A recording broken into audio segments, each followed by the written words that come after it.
Here is my super simple homemade granola recipe so you never have to buy store-bought again.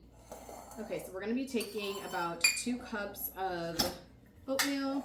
I like to use this recipe as a base recipe, so if you want to add any other nuts or fruits, you can do that as well. All right, next up is we have some nuts. This is probably about a cup to a cup and a half. I have pecans and cashews. I'm just going to be breaking these up a little bit.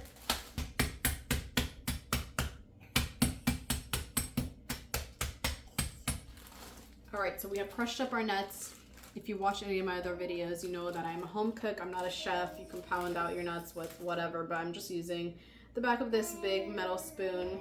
That's what I had, okay? All right, nuts going in. I'm just gonna mix this a little bit. We're gonna do like a little pinch of salt.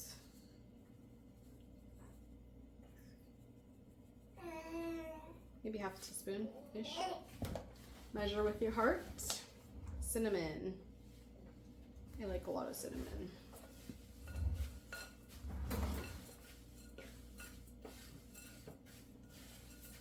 A little bit more.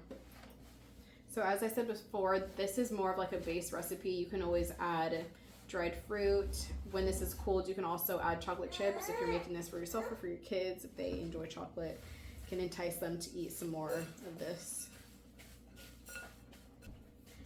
All right, so now for our wet ingredients, we're going to be adding a 1/4 cup of either avocado oil or olive oil if you would prefer that, and then also a 1/4 cup of maple syrup, or you can use honey if you prefer that.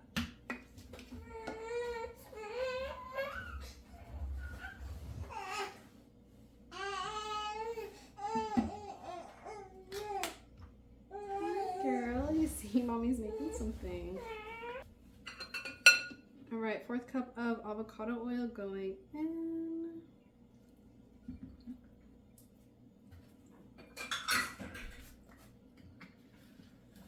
And then a splash of vanilla.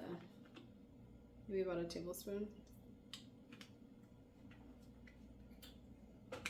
So at this step, you're just going to want to mix up your wet and dry ingredients and then place all of your granola onto a piece of parchment paper.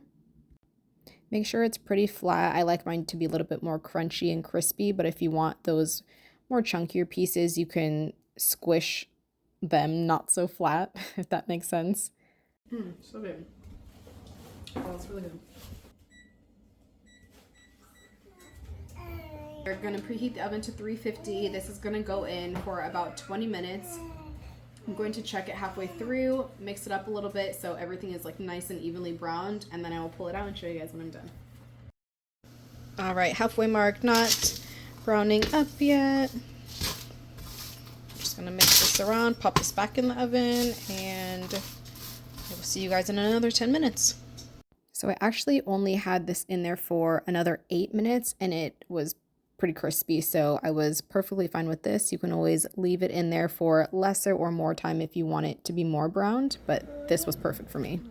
I always serve my granola on top of a little bit of Greek yogurt and then drizzled that with honey, and then I put my granola on top of this. You can always add some fresh fruit on there too. That's super yummy.